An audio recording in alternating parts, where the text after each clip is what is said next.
শিক্ষকদের ধরে নিয়ে যে থাপড়াতে দেখলাম একটা ভিডিওতে, সেটা খুব খারাপ লাগলো। শিক্ষকরা যখন কোনো দাবি দাওয়া করে, তখন সেইটা বিশেষ বিবেচনায় দেখা উচিত। কারণ শিক্ষকরা যখন ১০ জনকে শেখায়, তাদের দাবি দেওয়া নিশ্চয়ই যৌক্তিক কিছু বিষয় থাকবে। প্রশ্ন হচ্ছে যে আমরা এত অ্যাগ্রেসিভ কেন হব? কারণ এর আগে দেখেছি শিক্ষক নামের এই প্রাণীটি একজন ম্যাজিস্ট্রেট বাধ্য করেছে পায়ে ধরে সালাম করার জন্য, পায়ে ধরে ক্ষমা চাওয়ার জন্য।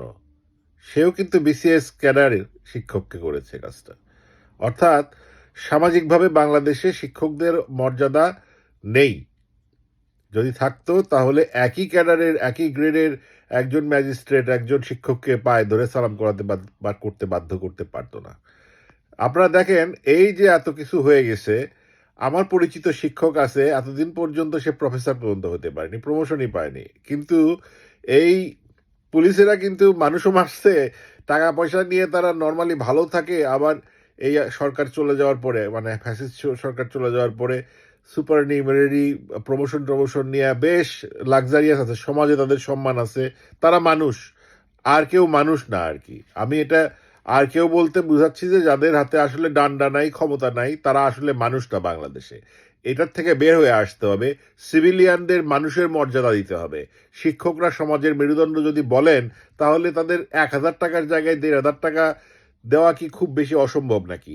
কেন? আমরা তো দেখতেছি যে দুদকের অভিযোগে সাব্যস্ত হওয়ার পরেও তাদেরকে বহিষ্কার না করে, সাসপেন্ড না করে অন্য জায়গায় প্রমোশন দিয়ে দেওয়া হচ্ছে, এনবিআর এর প্রধান করে দেওয়া হয়েছে। দেখলাম আমি একটা আপিল বোর্ডের। এটা কি যে নিজেই দুর্নীতির অভিযোগে অভিযুক্ত, তার পক্ষে কি কোনো বিচার করা সম্ভব? এটা একমাত্র বাংলাদেশে সম্ভব। অবিচারের দেশ, অন্যায়ের দেশ, যেখানে দুর্নীতি করলে কোনো বিচার হয় না। এই দুর্নীতিকে রোধ করতে পারলে হাজার হাজার কোটি টাকা যদি আপনারা পাচার ঠেকাতে পারেন, যদি একজন এনবিআর এর কর্মকর্তার ছেলের ১৫ লাখ টাকা দিয়ে ছাগল কেনা ঠেকাতে পারবেন যেদিন, সেদিন আপনাদের শিক্ষককে ১,৫০০ টাকা দিতে ঘর ভাড়া হিসেবে কোনো সমস্যা হওয়ার কোনো কারণ আমি দেখি না।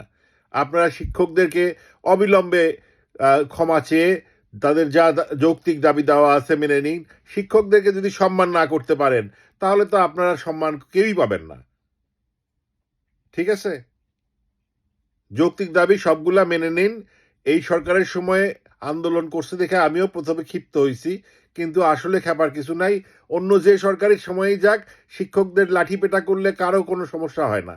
শিক্ষকদের কোনো বাহাদুরি নাই, শিক্ষকদের কোনো লাঠি নাই, শিক্ষকদের কোনো প্রভাব নাই, কোনো অ্যাসোসিয়েশন নাই যেটা সরকারের কোনো ১৯-২০ করতে সমর্থ। যার জন্য তারা পাওয়ারলেস, আর পাওয়ারলেস হওয়ার জন্য তাদের ইচ্ছা মতো পেটানো যায়। তাদের দাবি দেওয়ার কোনো মূল্য নাই, কিন্তু তারা তো মানুষ, তারা সমাজের মানুষ। মানুষকে মানুষের মর্যাদা না দিলে আপনি তাদেরকে দিয়ে সমাজ কিভাবে গড়বেন? মানুষ গড়ার কারিগর যাদেরকে বলবেন, তাদেরকে আপনারা মানুষের মর্যাদা দেন না। সো অবিলম্বে শিক্ষকদের কাছে অ্যাপোলজি করে তাদের সকল যৌক্তিক দাবি দেওয়া মেনে নিন।